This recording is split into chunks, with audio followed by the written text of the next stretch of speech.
그 제로 레이팅은 사실 새로운 이슈는 아니죠. 그 우리나라에서도 과거 통신사들이 특정 사업자와 혹은 자체 서비스를 가지고 제로 레이팅이라고 할 수 있는 서비스를 한 지 꽤 오래됐기 때문에 이제 와서 다시 이것에 대해서 논의된다는 게 조금 그러니까 어떻게 보면 한 번도 제로 레이팅 서비스를 규제한 적이 없다고 봐도 틀린 말은 아닌 것 같아요. 우리나라에서는. 근데 이제 이것들이 공정 경쟁 혹은 뭐 망 중립성이라는 이슈 때문에 다시 그 논의가 되고 있는 게 조금 생경한 환경이긴 합니다. 어쨌든 제가 볼 때는 그 제로 레이팅을 찬성하는 쪽 혹은 반대하는 쪽, 찬성하는 쪽은 뭐 사용자 이익을 주로 얘기를 하고 반대하는 쪽은 망 중립성 얘기를 하는데 어느 한쪽의 논리가 뭐 무조건 틀리다 혹은 무조건 맞다 이럴 수 있는 확실한 논거를 가지고 있다고 보여지지는 않아요. 제가 볼 때는. 그러니까 양쪽 다 일리가 있다고 보는데 그렇기 때문에 더더욱 이것은 이제 정책적인 이슈고요. 사회적인 정책적인 이슈로 보여지고 지금 미국이나 유럽도 다 그 방향이 조금 다른 걸로 봐서는 어떻게 해석하기에 나름인 것 같다라는 생각이 들고 정책이라고 하면은 그 정책이 가져가야 될 어떤 보편적인 가치가 있겠죠. 제가 볼 때는 정책이 가져갈 가장 큰 우선은 사회적인 편익을 증가시키는 방향으로 돼야 된다라는 생각이거든요. 그래서 제로 레이팅을 허용을 하든 혹시 뭐 허용을 하더라도 어느 정도까지 허용을 해야 되느냐 이 부분도 절대적으로는 그런 사회적인 편익이 전체적으로 올라가느냐 그렇지 않느냐라는 측면에서 좀 바라봐야 되지 않느냐라는 생각이고 추가적으로는 이제 그 미래 서비스 환경을 조금 봐야 될 것 같아요. 지금까지의 어떤 네트워크 환경이나 서비스 환경은 어떤 뭐 스마트폰이 이제 막 태동했던 시기도 우리가 겪었고 피처폰 때 잘 활성화가 안 되기 때문에 일부러 막 그 서비스를 진작시키기 위해서 만들어냈던 환경도 거쳤는데 지금은 이제 그런 환경은 아니고 하지만 스마트폰 이후에 나타날 어떤 또 다른 네트워크 서비스가 요구되는 환경을 생각했을 때 이 이슈를 어떻게 봐야 되느냐 이런 뷰포인트도 좀 필요하다고 보거든요. 어쨌든 그 부분에 대해서도 오늘 조금 여러분들하고 얘기를 나눠볼 수 있는 기회가 됐었으면 합니다. 사실 제로 레이팅 이슈가 저한테도 굉장히 사실 어려운데요. 이 어려운 이유가 일단 뭔가 이제 논의가 되려면 개념이 좀 명확하게 합의가 돼야 되잖아요. 근데 일단 망중립성이라는 개념 자체도 미세하게 사실은 좀 다르게 규정되고 있는 측면이 있어요. 예를 들어서 아주 엄격하게 통신사가 트래픽을 전혀 통제하지 않아야 된다는 관점에서 보면 이미 그런 의미에서의 망중립성은 좀 배제되고 있는 것 같거든요. 예를 들면 글로벌하게는 통신사가 뭐 네트워크의 어떤 혼잡을 통제하기 위해서라든가 뭐 바이러스라든가 이런 네트워크 안정성을 보호하기 위해서 통제할 수 있다라는 식으로 일정한 컨센서스가 형성되고 있잖아요. 그런데 이제 남은 지금 현재 이제 그 이후의 쟁점은 그러니까 망중립성은 보장이 돼야 된다라는 것이 뭐 미국이나 유럽 규제기관도 일정한 그 기본 원칙을 인정을 하고 그리고 이제 그 망중립성에는 이제 예외가 포함되는 거죠. 이제 몇 가지 경우엔 예외가 이제 그 트래픽을 통제할 수 있다. 근데 이제 남은 쟁점이 하나가 이제 제로 레이팅이고 또 하나가 스페셜라이즈드 서비스라는 뭐 이런. 근데 이제 스페셜라이즈드 서비스가 뭐냐 사실 이 개념 규정도 아직은 명확하게 합의되지 않는 그런 상황이기 때문에 일단 개념적으로 이게 이제 망중립성에 포함되는 개념이냐 아니냐라는 측면이 하나 있고 또 하나는 우리가 제로 레이팅이라고 하지만 사실은 제로 레이팅의 형태가 엄청나게 좀 다양하다라는 거죠. 국제적으로 봤을 때 예를 들어서 어떤 특히 이제 개도국에서 문제가 되는 거는 이제 페이스북 같은 데가 프리베이직이라는 이름으로 일정한 어떤 서비스에 대해서 콘텐츠나 어떤 서비스에 대해서 무료로 이제 접근할 수 있게 하는 그런 것들인데 위키피디아 같이 사실은 모든 사람들이 약간 공공적이다라고 인정하는 그런 위키피디아도 이런 제로 레이팅 서비스를 하고 있고 또 어떤 경우에는 ISP가 어떤 특정 콘텐츠 사업자와 혹은 자기와 어떤 연계가 있는 일종의 수직적인 어떤 구조 하에서 독점적으로 어떤 아니면 동영상이라든가 음악 서비스 같은 걸 제공하는 그런 형태도 있고 그래서 되게 다양한 어떤 스펙트럼을 가지고 있기 때문에 이거를 이제 제로 레이팅이라는 하나의 어떤 개념으로 묶어서 얘기를 하는 게 규제 여부를 얘기하는 게 맞느냐 사실 이런 문제가 있는 것 같습니다. 그래서 사실은 이제 기본적으로 저는 이제 망중립성과 연계되는 의미에서 이제 제로 레이팅은, 그러니까 망중립성을 자꾸 연계시키는 이유는 사실 그런 것 때문이죠. 제로 레이팅은 트래픽을 뭐 우선적으로 보내주거나 느리게 보내주는 그런 이제 형태는 아니지만, 어쨌든 통신사업자가 트래픽을 식별할 수 있는 능력을 기반으로 해서 이제 처리를 한다는 측면이 있고, 또 그에 기반해서 컨텐츠나 애플리케이션에 기반해서 차별할 수 있는 그런 것 때문에 이제 망중립성과 이제 연계가 자꾸 이제 되는 거라고 보는데, 그러니까 저는 이제 우리가 망중립성을 얘기할 때 뭐 엔드투엔드 네트워크니 이런 기술적인 측면을 얘기하지만, 사실 궁극적인 가치는 우리가 그런 어떤 특정한 기술이 꼭 옳다기보다는 사실은 이제 개방적인 인터넷이 돼야 된다는 거잖아요. 그리고 그 개방적인 인터넷이 된다는 거는 망을 보유하고 있는 통신사업자가 어떤 그 트래픽에 대한 통제 권한을 가졌으면 안 된다. 즉 어떤 인터넷의 혁신이 말단에 있어야 된다. 라는 이제 그래야 어떤 그 인터넷의 자유와 개방성이 되고 혁신이 일어나게 되는 이제 현재 어떤 인터넷이 가능하게 되는 그런 환경이 된다라는 건데, 그러면 이제 다양한 형태의 이제 제로 레이팅 같은 경우도 그러한 어떤 가치에 기반해서 판단돼야 될 문제 아닌가라는 생각이 들고요. 이런 측면에서 여기 오기 전에 좀 자료를 찾아봤는데, 이 CDT라는 이제 미국 단체에서 이런 제로 레이팅의 장점, 이익과 이제 문제점을 평가하는 몇 가지 이제 프레임워크를 그러니까 정리한 그런 문서들이 있더라고요. 그걸 보면 이제 어떤 이제 우리가 이제 이것의 이제 장단점을 평가할 수 있는 여러 가지 기준을 만든 건데, 예를 들어서 저는 이 제로 레이팅에 대해서 긍정하는 그런 찬성론자조차도 부정하는 형태의 제로 레이팅은 이런 게 있습니다. 어떤 통신사업자가 이제 단순히 망 사업만 하는 것이 아니라 애플리케이션 사업을 하거나 별도의 자회사를 설립해서 이제 할 수가 있겠죠. 그것에 대해서만 독점적으로 무료로 제공을 하게 하는 거예요.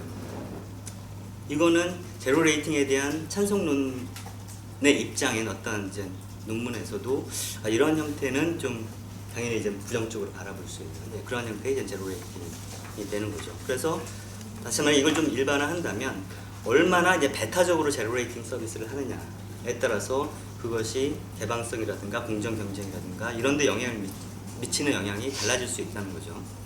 특정한 통신사가 특정한 애플리케이션에 대해서만 이제 제로 레이팅을 하느냐, 혹은 예를 들면 뭐 동영상이면 동영상, 음악 서비스는 음악 서비스라는 식으로 모든 애플리케이션 사업자한테 열어놓은 형태의 제로 레이팅 서비스를 하느냐, 이거에 따라서 영향이 달라질 수 있고, 혹은 이제 위키피디아 같은 경우는 그 통신사와 서로 뭐 비용을 주고받는 게 없잖아요.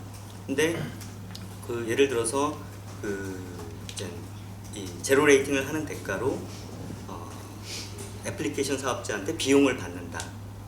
그러니까 소비자 대신 애플리케이션 사업자들한테 어떤 돈을 징수를 하게 되면 이거는 이제 공정한 경쟁을 침해할 우려가 클 수 있는 거죠.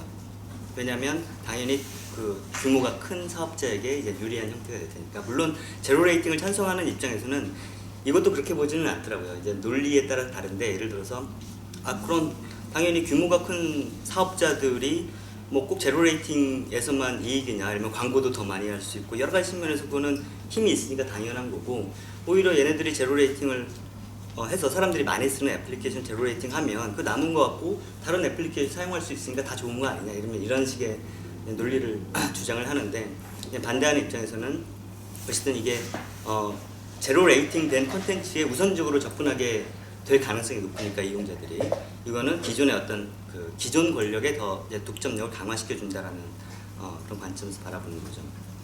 그래서 이런 어떤 제로 레이팅의 형태에 따라서 그런 망중립성 침해 여부가 더 크다 아니다 이런 것들이 좀 달라질 수 있고, 또 하나는 이제 그 사회의 시장 상황에 따라서 달라질 수 있겠죠. 예를 들면 우리나라 통신 시장이 KT 하나만 있는 독점적 시장이냐, 그렇다면 KT가 어떤 자신의 마음대로 어떤 통제할 수 있는 힘이 훨씬 더 커질 테니까 그런 제로 레이팅의 부정적 영향력이 훨씬 더 클 거고, 어떤 사회가 이제 통신 시장의 경쟁 상황이 훨씬 더 이제 경쟁적이라면 어떤 특정한 사업자가 제로 레이팅을 하더라도 그 부정적인 영향은 이제 최소화될 수도 있겠죠. 그리고 애플리케이션 사업자의 경쟁 상황도 마찬가지예요. 예를 들어서 특정한 이제 이런 형태의 제로 레이팅도 있다고 하는데, 은행과 계약을 맺고 통신 사업자들이 온라인 결제에 대해서 무료로, 그러니까 이 과금을 안 하고 은행으로부터 받는 거예요. 근데 은행이라는 거는 사실 어느 정도 이제 다 기존 기업들이잖아요. 그러니까 사실 이걸 한다고 해가지고, 혹은 여기에 참여하지 않은 은행이 있다고 해가지고 뭐 은행 간의 어떤 경쟁, 불균형 경쟁을 상황을 만든다든가 이렇게 될 가능성은 좀 적어지는 거죠. 그리고 뭐 나아가서 모든 은행이 이런 것들을 선택할 수 있도록 열어놓는다면 훨씬 더 이제 가능성이 낮아지는 거고, 또 이것도 일종의 제로 레이팅인데, 이런 거 같은 경우는 좀 약한 수준의 제로 레이팅, 그러니까 이 공정 경쟁을 침해한다고 보기는 되게 힘들지 않느냐, 이런 식의 분석을 하고 있어요. 그래서 저도 그러니까 전반적으로 보자면 이 국제 정보인권 단체들은 제로 레이팅에 대한 여전히 의혹의 시선을 보내고 있는 건 사실인데, 이거를 실제적으로, 그러니까 사전적 규제로 해야 될 거냐라는 부분에 있어서는 지금 CDT의 어떤 분석이 나름대로 이제 되게 큰 의미가 있는 하나의 이제 기준을 제시한다고 생각하고요. 예를 들어서 아까 얘기한 누구나 좀 이건 불공정한 경쟁을 유발할 수 있다라고 생각하는 그런 자기의 어떤 자회사에 대해서만 독점적으로 제로 레이팅을 하는 이런 것들에 대해서는 사전적 규제를 하고, 다른 부분은 여러 가지 이제 여건들을 고려해서 뭐 사후적으로 이제 미국 같은 경우는 이제 케이스 바이 케이스로 판단하겠다고 하고 있죠. 그런 케이스 바이 케이스로 그것이 이제 반경쟁적인 측면들이 많이 드러날 때는 규제를 한다든가, 이런 방식을 좀 고려를 해볼 수 있지 않을까 이렇게 생각합니다. 소설을 한번 딱 써보고 그 다음에 이제 현실적인 현실로 돌아오는 이런 식으로 좀 해보겠습니다. 제가 쓰는 소설에서는 망중립성하고 공정 경쟁은 좀 완전히 좀 다른 컨셉이 아닌가 생각이 되고, 그리고 그렇게 다르게 해놔야 망중립성이 가지고 있는 그 날카로운 규범력이 있거든요. 그것도 살고, 또 공정거래법이 가지고 있는 또 보편성이 있습니다.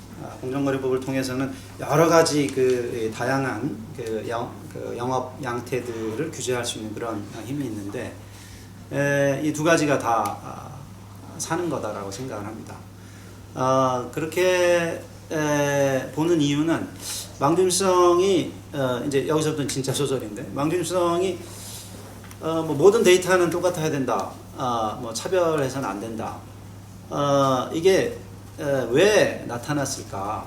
어떤 의미를 가지는 것일까? 이미 사실 이용자가 데이터를 쓸 때 뭐 이미 차별이 이루어지고 있잖아요. 예를 들어서 망 사업자가 아니라 컨텐트 사업자 컨텐트 사업자 차원에서 이미 유료 서비스가 있고 무료 서비스가 있습니다. 이미 모든 데이터들은 동등하게 유통되고 있지 않습니다. 근데도 불구하고 데이터는 차별받아서는 안 된다. 사실은 이제 우리가 차별 금지 원칙을 얘기를 할 땐 사람이 차별받아서는 안 된다라는 걸 핵심에 두죠. 근데 이제 데이터를 차별하면 안 된다라고 하게 되면 사실은 그게 도리어 사람한테 불평등한 그런 결과로 나타날 경우가 많이 있습니다. 그건 마치 이 모든 건물을 평등하게 대우를 하게 되면 사람에게 불평등한 결과를 가져올 수 있는 것과 마찬가지입니다. 조금만 생각해 보시면 금방 이해하실 수 있을 겁니다. 그래서 왜 데이터가 사람보다 더 사람을 평등하게 하는 게 중요하죠? 왜 데이터를 평등하게 대우해야 될까? 저는 그건 인터넷의 구조에서 나온 거다라고 생각을 합니다. 인터넷이 데이터를 주고받는 그 통신 방식에서 나온 거다라고 생각을 합니다. 저는 기술자가 아니라서 잘 모르지만 제가 알기로는 이 인터넷의 통신이라는 것은 이통사들의 통신망과는 달리, 즉 이동통신망과는 달리 여러 컴퓨터들이 이 스스로가 어떤 데이터 패킷의 발신자이면서 수신자이면서 또 중간에 매개자 역할을 다 하는 것으로 알고 있어요. 물론 이제 컴퓨터가 있으면 컴퓨터 어떤 데이터 패킷이 모든 컴퓨터를 거쳐가진 않지만 그 컴퓨터가 연결된 라우터들을 거쳐가죠. 그래서 뭐 제가 여기서 메일을 하나 보내면 미국에 있는 한 사람에게 도착할 때까지 몇 개의 네트워크를 거쳐서 뭐 40개, 50개를 거쳐서 결국에 이제 도착하게 되는. 근데 그 중에 어디를 거칠지는 누구도 모르죠. 이 처음에 한 네트워크에 갔을 때 그 네트워크에서 그 데이터 패킷이 그 다음 어떤 네트워크로 갈지, 또 그 다음 어떤 네트워크로 갈지는 그 로컬 상황에 따라서 뭐 막 변동을 하는 거죠. 그렇다면 인터넷이 그런 식으로 그 통신을 한다면 결국은 모든 라우터들이 모든 네트워크들이 어떤 약속을 서로 간에 주고받고 있어야 되냐면 자기가 바로 옆에서 자기 이웃 라우터에서 데이터를 받으면 그걸 다음 라우터에게 곧바로 투명하게 전달해 줄 거라는 약속이 있지 않으면 인터넷의 통신은 이루어지기가 어려운 거다. 저는 거기에서 이제 그 엔드 투 엔드 그러니까 단대단 원칙 또 나오고 그런 그 인터넷의 구조 때문에 데이터들이 데이터들이 동등하게 다뤄져야 된다라는 원칙은 나오지 않나 생각을 합니다. 그렇지 않다면 제가 미국에 있는 어떤 사람에게 데이터를 보내는데 그 중간에 있는 다른 모든 그 라우터들을 다 거쳐야 되는 그 라우터들이 일일이 다 그 데이터의 내용과 데이터의 목적과 이런 것에 따라서 차별을 할 수 있다면 뭐 천천히 보낸다거나 안 보낸다거나 반대 방향으로 보낸다거나 뭐 이런 식의 차별을 할 수 있게 된다면 제가 원하는 지점까지 이 데이터 패킷을 보내는데 뭐 엄청난 그 불확정성과 비용을 감수해야 되겠죠. 그렇지 않게 해주는 것이 저는 이제 망중립성이다라고 생각을 하고요. 그리고 그렇게 본다면은 저는 망중립성이 실제로 그 금지를 하고 규제를 해야 되는 것은 데이터 패킷에 대한 물리적인 차별이다. 그래서 지금 제로 레이팅 같은 경우는 실제로 데이터를 물리적으로 차별하진 않죠. 경제적인 차별을 하는 겁니다. 어떤 데이터의 경우에는 과금을 하지 않는 하지만 그 데이터 원래 인터넷이 만들어질 때의 원래의 약속 이웃 라우터로부터 데이터 패킷을 받았을 때 내 바로 옆에 있는 라우터에게 곧바로 전달해 주겠다는 그 약속을 계속 지키는 거죠. 단지 이제 그 약속을 지키면서 이 경제적인 차별만을 하게 되는 것인데 그 경제적인 차별은 저는 공정거래법으로 풀어야 되는 것이 아닌가 이렇게 생각을 합니다. 이 공정거래법으로 푼다고 생각을 했을 때 이제 가장 문제가 되는 것이 망사업자겠죠. 망사업자들이 기본적으로 그 자연독점, 이 자연독점을 누릴 수 있는 가장 좋은 지위에 있고, 그리고 그것을 이용을 해서 그 망 시장에서의 어떤 독점적인 지위를 이용을 해가지고 컨텐츠 시장이나 앱 시장에서의 자신들의 지위를 더 키운다거나 이런 것에 대해서 그 우리가 규제를 공정거래법의 입장에서 할 수 있지 않을까 생각을 하고 이런 식으로 이제 망중립성하고 그 공정거래법을 그 분리했을 때 저는 장점은 그 망중립성의 규범력을 훨씬 더 날카롭고 첨예하게 계속 유지할 수 있다. 그러니까 망중립성을 칼이라고 본다면 칼날을 계속 잘 벼려둘 수 있다라고 생각을 합니다. 그러니까 물리적 차별에 대해서는 매우 그 엄격하게 그러니까 합리적인 네트워크 관리의 차원이나 또는 불법 정보를 차단하기 위한 그러니까 불법으로 정확히 알려진 그런 정보를 차단하기 위한 그런 행위가 아닌 경우에는 모든 물리적인 차별에 대해서는 매우 엄격하게 규제를 하는 그런 식의 이제 규범력을 유지하고 이 공정거래법은 훨씬 더 그 다양한 물리적 차별이 아닌 그런 다양한 그런 경제적인 그런 영업 양태들에 적용될 수 있다고 생각합니다. 그래서 그거는 뭐 반드시 망사업자에게만 적용될 수 있는 게 아니고요. 왜냐하면 망중립성은 우리는 계속 망사업자에게만 적용되는 것으로 생각을 해왔죠. 하지만 공정거래법은 망사업자만 적용되는 것이 아니라 예를 들어서 매우 독점적인 지위를 가지고 있는 컨텐츠 사업자가 이 자신의 컨텐츠, 그러니까 독점적인 지위를 가진 컨텐츠 사업자가 망사업자에게 강요를 해가지고, 한국 같은 경우는 뭐 상상을 할 수가 없겠죠. 근데 한국은 이제 망사업자가 과점적인 지위에 있으니까 상상을 할 수가 없지만, 외국 같은 데 보면 망사업자들 20개, 30개인 경우도 있고, 그 리저널하게 그 지역별로 조그만 망사업자들도 있고, 근데 진짜 큰 컨텐츠 사업자가 그 망사업자들에게 뭐 강요 내지는 어떤 그 경제력을 이용을 해가지고 망사업자들을 이용을 해가지고 자신의 컨텐츠가 그러니까 자신의 컨텐츠에 이 사람들이 락인되도록 그러니까 락인 그러니까 이제 한번 그걸 쓰기 시작하면 이제 계속 거기에 길들여져서 다른 컨텐츠를 쓰지 못하게 되는 그런 현상을 이제 부르는 용어죠. 그래서 그런 그 락인 현상을 만들어낼 정도의 그런 이제 과점적인 그런 컨텐츠 사업자가 그 제로 레이팅을 이용해서 또 불공정 거래 행위도 할 수 있는 거다라고 생각합니다.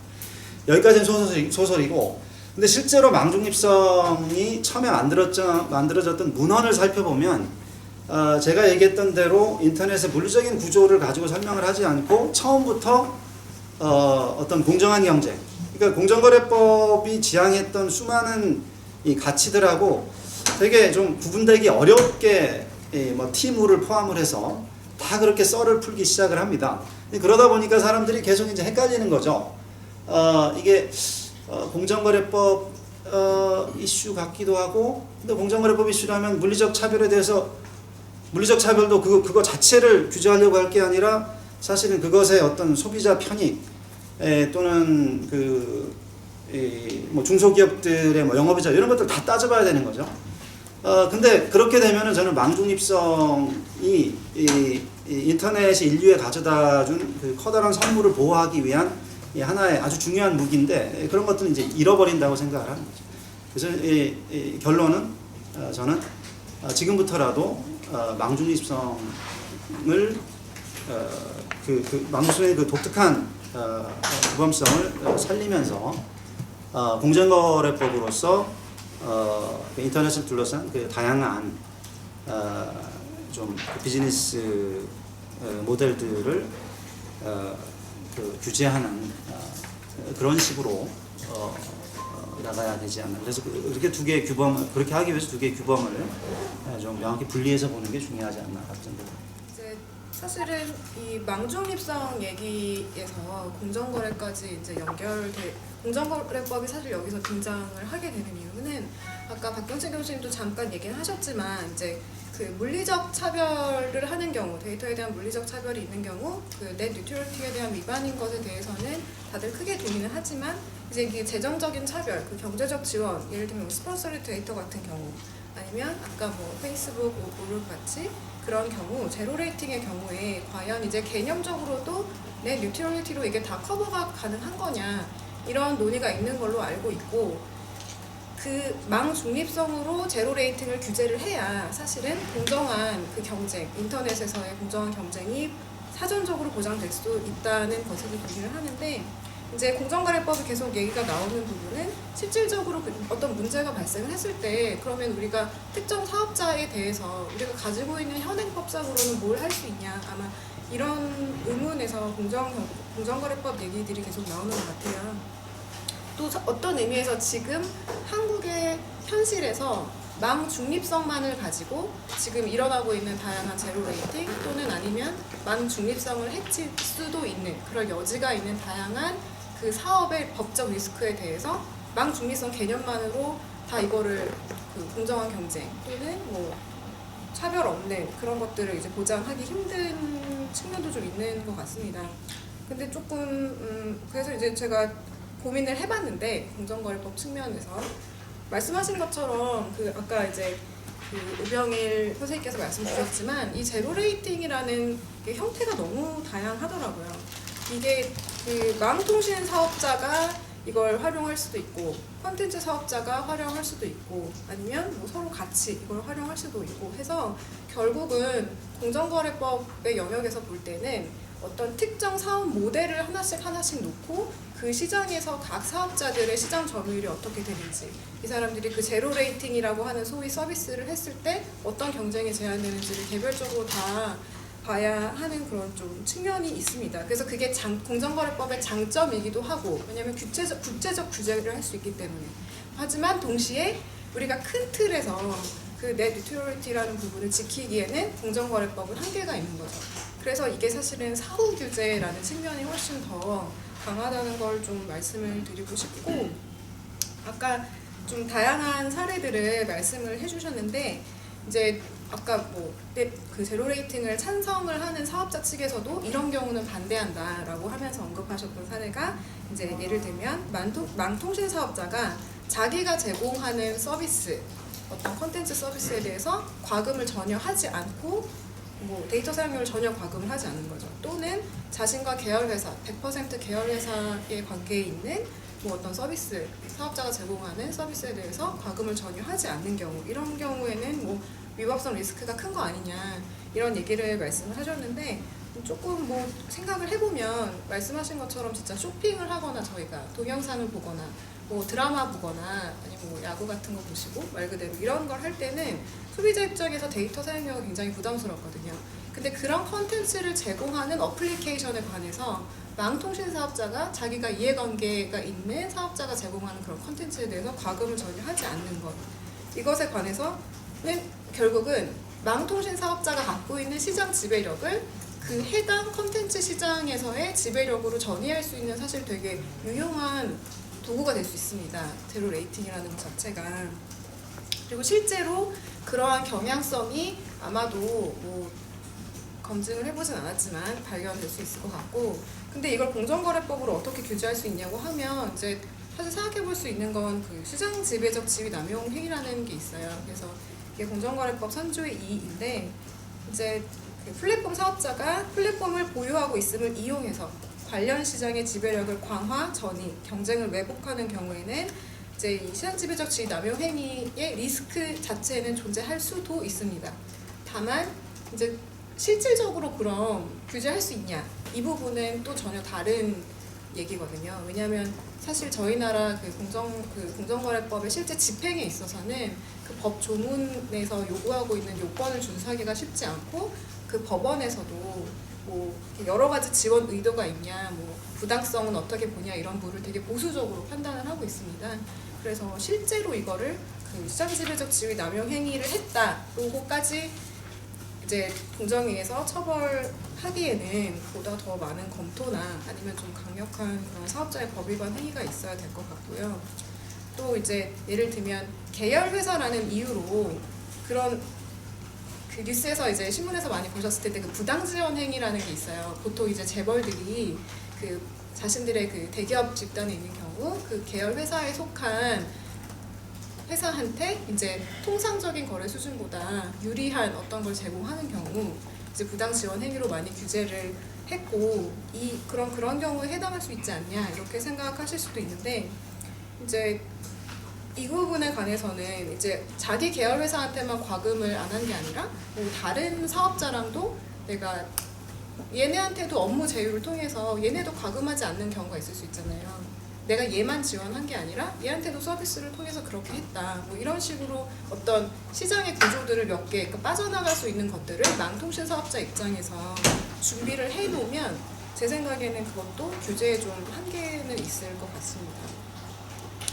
그래서 좀 제가 그 관련 사례들을 찾아봤는데 이제 뭐 아직은 이걸 가지고 직접적으로 처벌 이게 논의가 지금 시작되고 있는 단계이기 때문에 뭐 제로 레이팅에 관련해서 직접적으로 뭐 한국공정위가 어떤 그 언급을 한 사례는 아직은 없고요.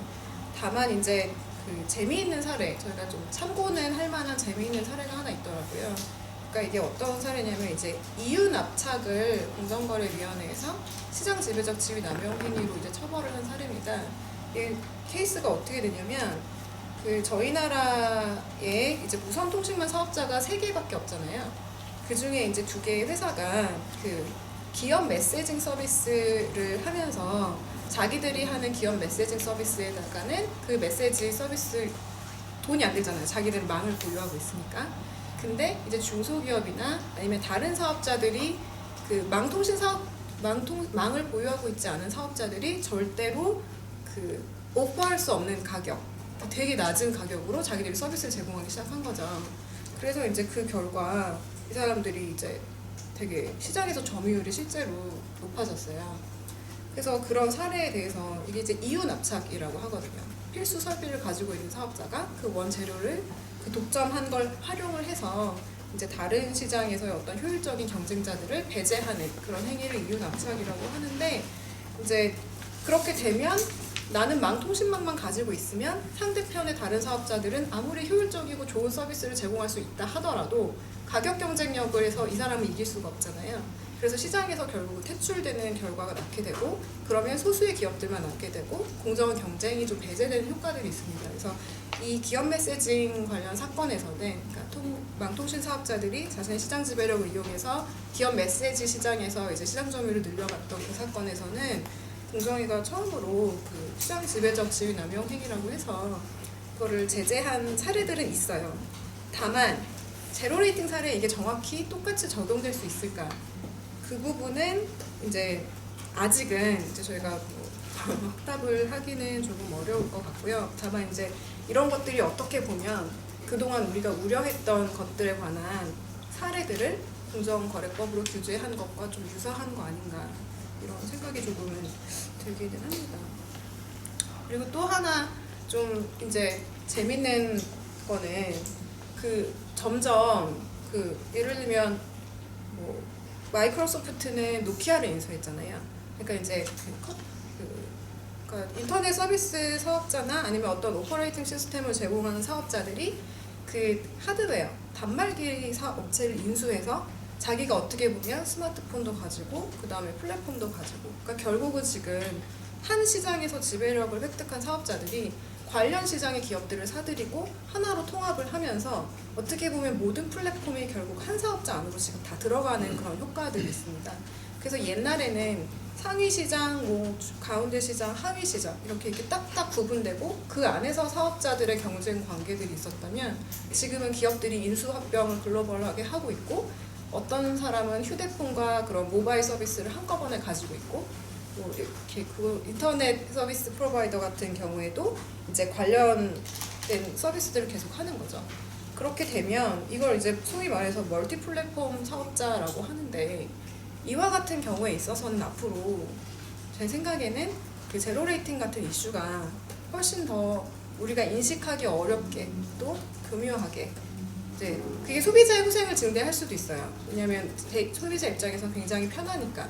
하지만 또 한편으로는 소비자의 선택권을 제한하거나 특정 사업자가 관련 모든 시장에서의 경쟁을 강화할 수 있는 방향으로 갈 가능성도 굉장히 높은 것 같습니다. 그래서 그 부분에 관한 어떤 논의나 그 다음에 이제 뭐 사전적인 측면이나 사후적인 측면에서의 것들도 같이 이루어져야 될 것 같고요. 그 다음에 이제 아까 박경신 교수님께서 망 사업자가 아닌 사업자들, 콘텐츠 프로바이더들도 콘텐츠 프로바이더들은 이제 망 중립성으로는 규제할 수 없거든요, 사실은. 그 사람들은 망 사업자가 아니니까. 근데 그런 사람들에 대해서도 공정거래법은 당연히 적용이 되거든요. 그래서 그분들에 관해서도 이제 경쟁법적인 측면에서 접근이 가능한데 예를 들면 뭐 어떤 그 콘텐츠 프로바이더가 이번에 새로운 앱 어플리케이션이나 아니면 새로운 서비스를 출시를 하면서 데이터를 무료로 주는 거예요. 그런 걸 요즘 많이 하잖아요. 근데 이제 어떻게 보면 옛날에 저희가 휴대폰 같은 거 생각해보면 휴대폰 처음에 출시했을 때 이거 많이 팔려고 보조금 주잖아요. 그러니까 데이터는 어떻게 보면 우리와 같이 이렇게 스마트폰 시대에서는 데이터는 돈과 같잖아요. 보조금 주는 거랑 되게 유사한 측면이 있다고 생각이 들거든요. 그래서 이렇게 데이터를 주는 행위에 대해서 또 공정거래법으로 어떻게 좀 접근해 볼 수 있지 않을까 생각을 해봤는데, 그 중에 이제 뭐 부당 고객 유인 행위 뭐 이런 조항들이 있어요. 근데 그 부분들은 좀 검토는 좀 더 필요한 것 같고, 다만 이제 이 부분이 과연 보조금을 많이 주는 거는 경쟁을 촉진하는 거긴 하거든요. 그래서 이게 합법적인 마케팅 수단이라고 볼 수도 있을 것 같습니다. 그래서 제가 마지막으로 좀 드리고 싶은 말씀은, 이제 아까 사전 규제와 사후 규제를 얘기했는데 사실 공정거래법은 사후 규제이기 때문에 한계가 있어요. 그래서 이미 시장 지배력을 다른 시장에 다 전이를 해서 그 시장에서도 내가 1위 사업자고 독점 사업자이라면 공정위에서 나중에 처벌을 한다고 하더라도 그 제재 수준이라는 게 시정명령, 경고, 과징금. 근데 돈이 많은 사업자에게 가장 좋은 제재, 그러니까 사업자 입장에서 가장 쉬운 그 형벌은 돈 내는 거거든요. 과징금. 그런 의미에서는 공정거래법이 분명히 좀 한계는 있는 것 같습니다. 그래서 오히려 공정거래법을 전문으로 하는 제 입장에서는 공정거래법은 언제나 존재하고 있기 때문에 오히려 이런 ICT 생태계처럼 기술 경쟁이 되게 빨리 일어나고 혁신이 빨리 일어나는 시장에 있어서는 어떤 왕중립성과 같은 그 커다란 원칙을 잘 세워놓는 것이 조금 더 필요하지 않을까.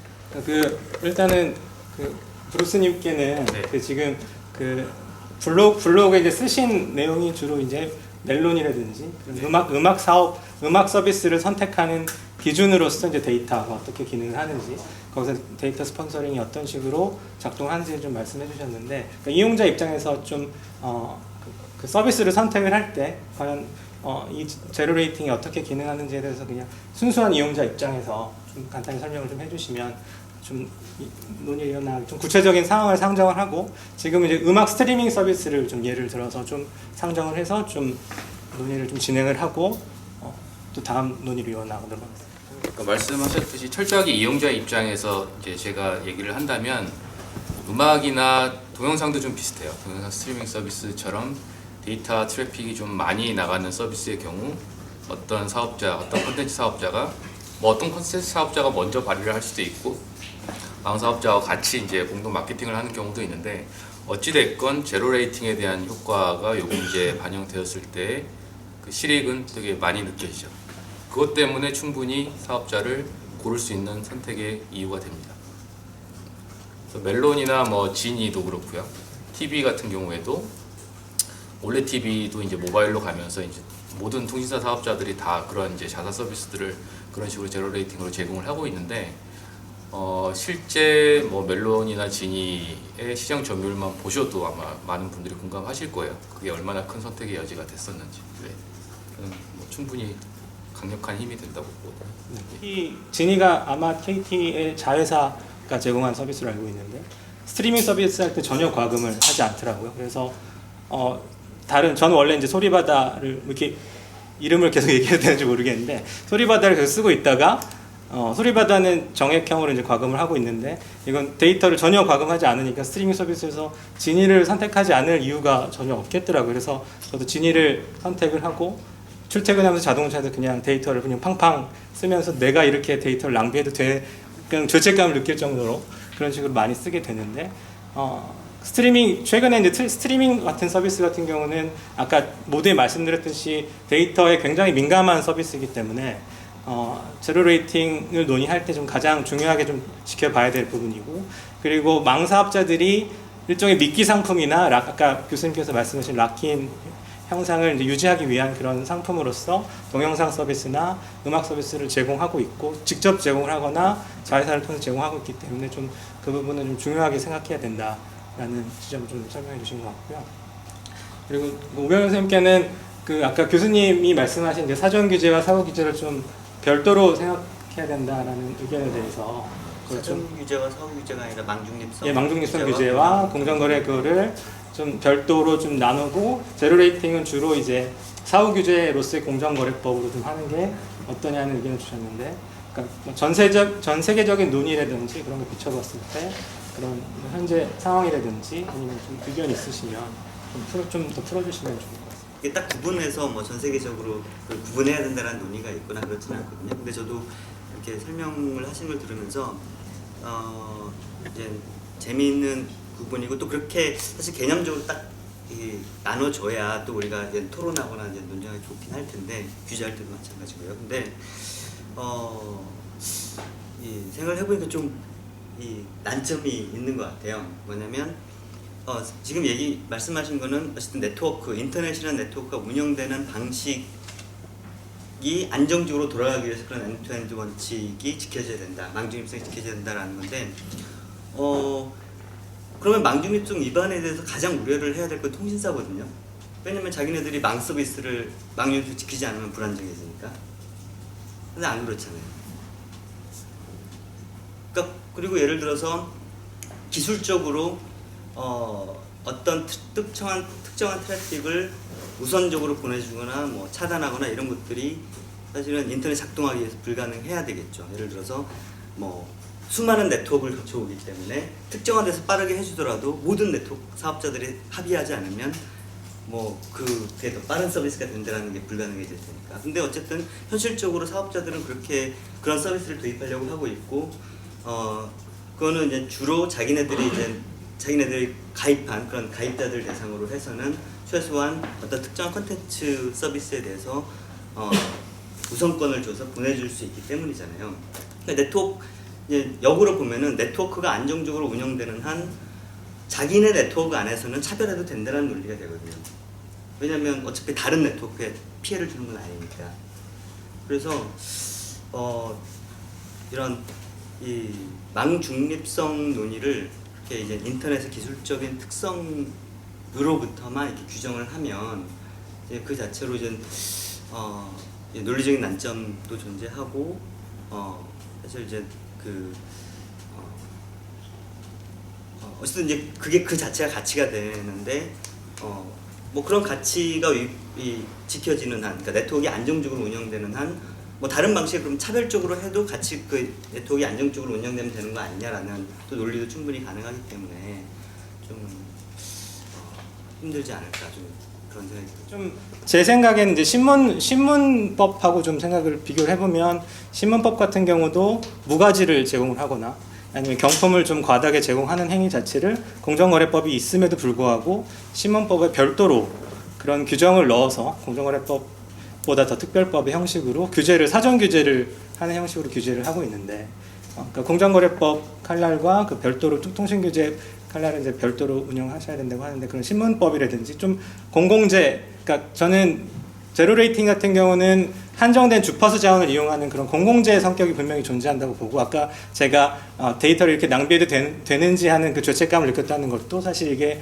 공공재를 이용한 서비스이기 때문에 주파수를 이용한 그런 서비스이기 때문에 신문법 규제라든지 그런 어쨌든 공공재로서의 성격이 분명히 존재를 한다면 공정거래법이 존재함에도 불구하고 신문법 규제, 사실 경품 규제 같은 거는 그렇게 법에서 강제하는 경우는 사전적으로 강제하는 경우는 잘 없는데, 그런 식의 좀 공공재적인 측면에서 봤을 때는 좀 추가적인 규제가 있어도 되지 않나 하는 생각이 좀 얼핏 드는데, 교수님께서는 그런 부분에서는 어떻게 생각하시는지 좀 말씀해 주세요. 저는 그것도 뭐 옳다고는 보는데, 저는 그 망중립성이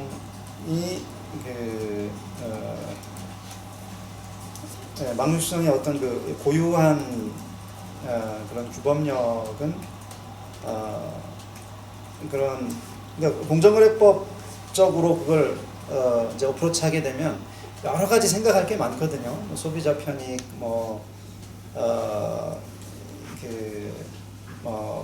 이중 시장의 문제,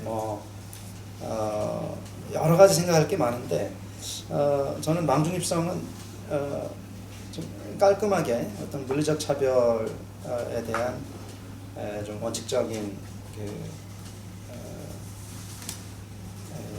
원칙적인 배제로서 존재를 해야 되지 않나 생각을 하고, 그리고 저는 사실은 실제 만들어진 그 미국의 망중습성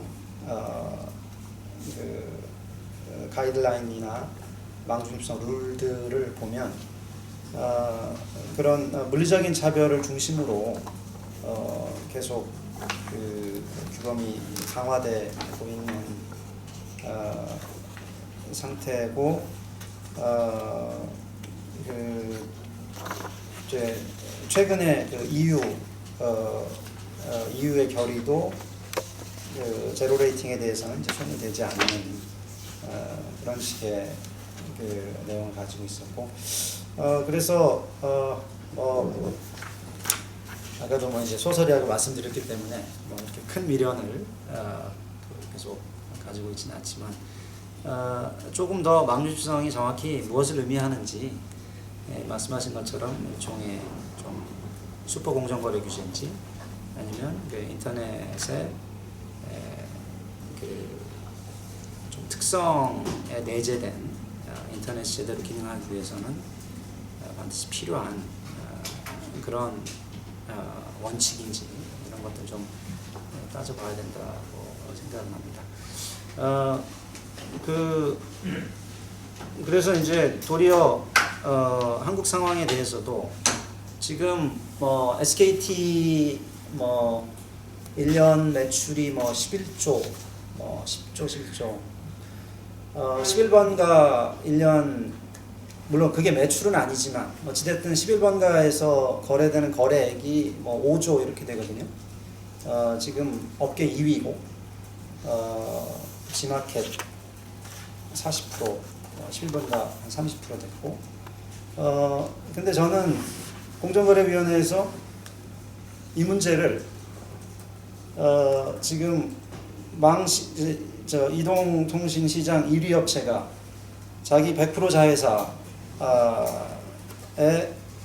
그 서비스를 제로 레이팅으로 지원을 해가지고 지금 이 오픈마켓에 대해서 2위의 지위를 만들어낸 것에 대해서 가만히 두고 있는 것은 저는 심각한 문제다라고 봐요. 근데 저는 그렇게 된 이유 중에 하나가 미래부에서 이걸 자꾸 망중집성의 영역에서 자꾸 이제 고민을 하게 되니까, 물론 이제 여기 사실 정부에 계신 분들이 나오셔야 되겠지만, 이걸 순수하게 공정거래법 측면에서 바라본다면 지금 훨씬 더 활발하게 규제 논의가 이루어져야 되는데, 이거 지로 레이팅이네? 이거 망중집성은 뭐지? 망중집성 규범도 진화하고 있으니까, 그러니까 이제 이거 규제해야 되나 말아야 되나 고민하게 되는 상황이라는 거죠. 근데 깨끗하게 그냥 공정거래법 문제로 본다면 훨씬 더 그 규제의 칼날이 빨리 신속하게, 뭐 KT 지니 같은 경우는 뭐 그 시장 점유율이 얼마나 돼요? 지니 같으면 스트리밍 뮤직에서 2위 그것도 2위 몇 프로나 돼요? 큰 격차로 2위. 큰 격차로. 멜론 뭐, 그런 것 차이는. 네, 거기는 뭐 좀 긴급하지 않다고 하지만, 오픈마켓 같은 경우 이런 상태가 조금만 더 유지되면 틀림없이 상당수 그 오픈마켓 경쟁자들이 이걸 규제하지 않은 것에 대해서 후회하고, 그리고 사실은 더 큰 피해를 보게 되는 것은 오픈마켓이 또 과점 상태로 들어가게 되면 거기에 이제 입점하는 판매자들, 또 거기서 이제 거래하는 소비자들, 이런 사람들이 이제 그 오픈마켓의 과점업체들, 이동통신처럼 또 이동통신 못지않게 과점업체들만 남게 되면 거기서 약관을 이 중소 판매자들이나 비계열사 판매자들 또는 소비자들에게 매우 불리하게 만들어놔도 아무런 얘기 할 수 없는 이제 그런 상태가 이제 곧 올 수 있다는 거죠. 그런 것들을 그러니까 경제 전체적인 것을 봐야 되고, 물론 이제 김희장 변호사님은 공정거래법이나 공정거래위원회에서 상당히 좀 비관적이시기 때문에 그런 거지만, 저는 그거는 뭐 이 논의를 통해서라도 이 논의를 계기로 해서라도 그것도 이제 고쳐야 될 하나의 좀 목표가 돼야 되지 않나 생각을 해요. 예를 들면 제로 레이팅 가지고 만약 공정거래위원회 신고를 한다고 했을 때도 그건 구체적인 어떤 계약 조건이라든지 어떤 차별 행위라든지 그 뭐 계열사를 우대했는지 그런 여부에 대한 전혀 그런 자료들이 없기 때문에 저희가 이제 공정거래법을 이용해서 뭐 신고를 뭐 기획한다고 할 그런 가정을 해본다 하더라도 그런 정보들에 대한 접근이 굉장히 어렵거든요. 그래서 사실 아까 좀 보수적으로 공정거래위원회나 법원이 보수적인 판단을 하신다고 했는데 실무적으로 봤을 때 그런 정보가 없이 그런 뭐 신고를 통한 해결이 공정거래위원회의 기능을 저희가 뭐 시민사회라든지 이용자 입장에서 좀 촉구할 수 있는 그런 가능성이 있는지 여지가 있는지 아니면 그런 정보에 접근을 하려면 어떻게 해야 되는지 뭐 그런 실무적인 얘기를 좀 해주시면 좋을 것 같습니다. 근데 이제 뭐 말씀하신 측면에서 그냥 제가 뭐 좀 생각을 해보면 공정위의 사람들, 그러니까 좀 이런 게 있는 것 같아요. 이건 조금 여담인데, 그러니까 공정거래법이 너무 많은 곳에서 회자되고 있는 것 같아요. 그러니까 이제 사실 어떻게 보면은 근데 그 이유 중에 하나는 공정거래위원회는 뭐 검찰만큼은 아니지만 그래도 조사 권한을 가지고 있는 규제 기관 중에 하나거든요. 꽤 강력한 조사 권한을 가지고 있고 그래서 이제 뭐 아까 말씀하신 경우처럼 어떤 그 법 위반 사항에 관해서 이제 하고 싶으면 이제 신고서 같은 걸 작성을 할 수 있는데 그 조사를 촉구하는 정도로 하면 결국은 이제 관련된 자료들을 저희가 어디서 구할 수는 없는 자료들이죠. 대부분 해당 기업들의 영업 비밀이기 때문에 그걸 구할 수는 없고 다만 공정의 신고를 통해서 조사를 촉구할 수는 있고 정말 그 신고의 내용이 설득력이 있다면 공정위에서는 직권조사를 그걸 바탕으로 그걸 계기로 해서 직권조사를 할 수 있기 때문에 할 수 있습니다. 네, 좀 하나 더 말씀드리고 싶은 거는 그 아까 이제 이 공정거래위원회에서 요즘 사실은 공정위도 인력의 한계가 사실 있어요. 그러니까 이게 인력의 한계가 있고 뭐 이쪽이 사실 어렵잖아요. 이 시장을 이해하는 게 굉장히 어렵거든요. 그렇기 때문에 이제 다른 일들도 되게 많지만 또 이제 IT 쪽이나 이쪽 관련된 기업의 이슈들이 들어오면 내부에 있는 사람들도 사실은 이 시장을 이해하는 걸 굉장히 어려워하시는 것 같더라고요. 그래서 또 이 시장의 특성이 이 시장을 다 이해해서 이렇게 규제해야지 하고 뭐 위원회 열고 처벌하고 그거 법원에 가서 불복하고 해서 그게 판결이 확정되는 게 보통 5에서 6년 걸려요. 빨라야 3년. 그러면 이미 그 시장 너무 시의성을 잃는다는 거죠. 지금의 방식은. 그래서 이제 이런 거에 좀 뭐 단지 뭐 ICT처럼 이렇게 혁신 시장만을 대상으로 하는 건 아니지만 그 동의 의결 제도라고 해서 이제 최근에 뭐 마이크로소프트가 뭐 기업 결합권에서 하긴 했지만 동의 의결 제도를 했었고 또 이제 네이버 같은 경우도 한 걸로 알고 있는데 좀 그 빨리 급변하는 시장, 그 다음에 법 위반 여부를 담당 사무관이나 규제기관이 열심히 공부해가지고 이 미법성 여부를 판단하는 게 되게 어려운 그런 시장 같은 경우에 있어서는 동의의결 제도라고 해서 그 법 위반 소지가 있는 행위에 대해서 사업자와 관련 이해관계자들이 다 같이 의견을 토론을 할 수 있는 그런 자리를 마련하고 시정 방안을 제출하면, 공정에 제출하면 그걸 이행함으로 인해서 어떤 그 경쟁을 저해하는 요소들이 개선이 됐다 이렇게 보고 케이스를 마무리하는 것들이 있거든요. 그래서 한국은 이제 시작 단계고 사실 미국이나 EU는 기업들이 굉장히 많이 활용을 하고 있습니다. 그래서 이거를 기업 입장에서도 유용하지만 사실은 시민사회 입장에서도 그냥 돈을 많이 법 위반이라도 한다, 과징금 많이 때리자 이것만이 과연 시민사회 입장에서도 효율적인 프로테스트 방법인가? 그러니까 사업자와 합의를 통해서 가치 개선 방안을 마련해 나가는 제도를 이용하는 것도 저는 꽤 의미가 있다고 생각합니다.